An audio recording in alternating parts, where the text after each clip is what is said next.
For more than 4 decades, one train has come to define long-distance rail travel in New South Wales, the XPT. From the driver's seat, the view ahead stretches out like a ribbon of steel, carrying passengers north from Central Railway Station towards the rivers, forest and coastal towns of the state's far north. But before the XPT arrived, these journeys were very different. For much of the 20th century, services to northern New South Wales and Brisbane were hauled by traditional diesel locomotives. Among the most important were the overnight sleeper services that connected Sydney with towns along the north coast. Passengers boarding these trains expected a long journey ahead. Sleeping berths were prepared, luggage was stowed away, and the rhythm of steel wheels soon carried travellers into the night. For many communities along the line, these trains were more than transport. They were a lifeline. Services ran north to places like Murwillumbah and Brisbane, linking small coastal towns with the state capital. But by the late 1980s, change was coming. In an effort to modernise the railway, the traditional diesel-hauled sleeper trains were withdrawn. Their replacement was a new generation of high-speed train, the XPT. While many welcomed the faster journey times, others feared the loss of the older services that had served the region for generations. Communities along the north coast protested the changes.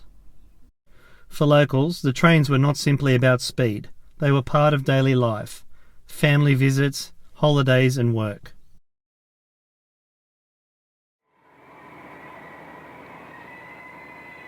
But despite the protests, the future had arrived.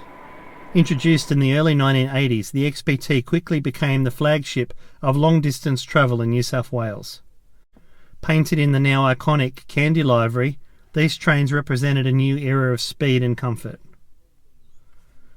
During this period, XPT services connected Sydney with a number of destinations along the north coast. Among them were trains bound for Brisbane, Murwillumbah and regional centres such as Grafton. Passengers boarding at Central would step into modern air-conditioned carriages, a significant upgrade from earlier rolling stock. Inside the train, travellers found comfortable seating, narrow passageways between the carriages and the all-important buffet car.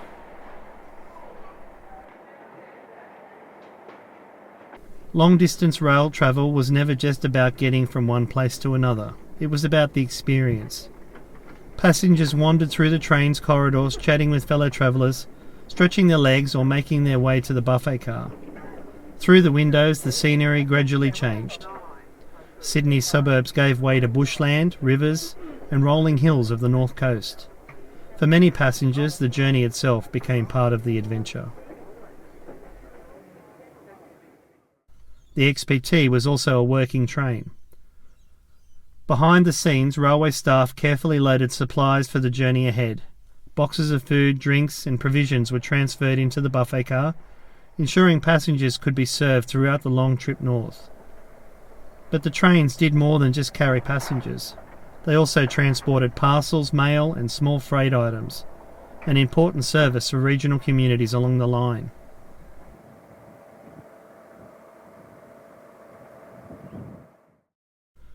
From the driver's seat, the North Coast journey offered a very different view. The track ahead curved through railway yards of Sydney before stretching north towards the Hawkesbury River and beyond. Managing these powerful train sets required skill and concentration.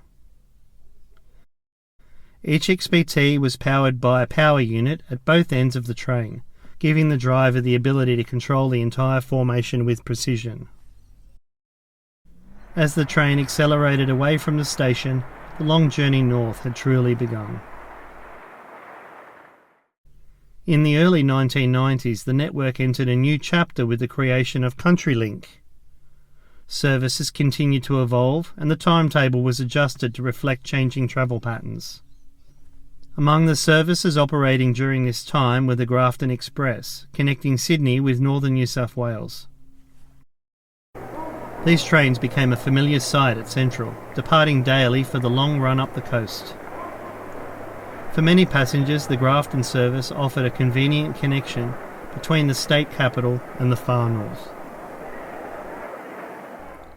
In 2013, regional rail services were rebranded again under New South Wales TrainLink. While the trains themselves remained largely the same, the network faced new challenges. By the mid-2020s, the ageing XPT fleet required a major overhaul program.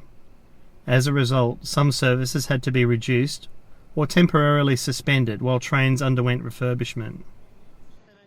In 2025, the Grafton service was one of those affected.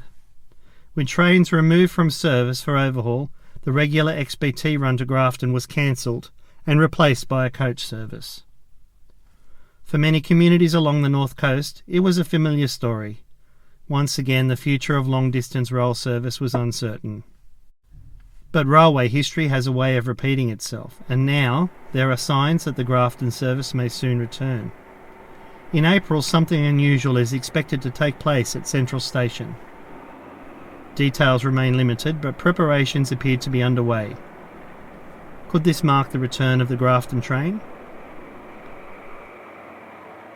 For the communities along the north coast and for the passengers who have travelled these rails for decades, the answer may just be around the corner. For now, the XPT continues its journey. From the driver's seat, the track ahead still leads north, and for those watching closely, the story of the North Coast Railway may be about to enter its next chapter. Sometimes the wrong train can take you to the right place.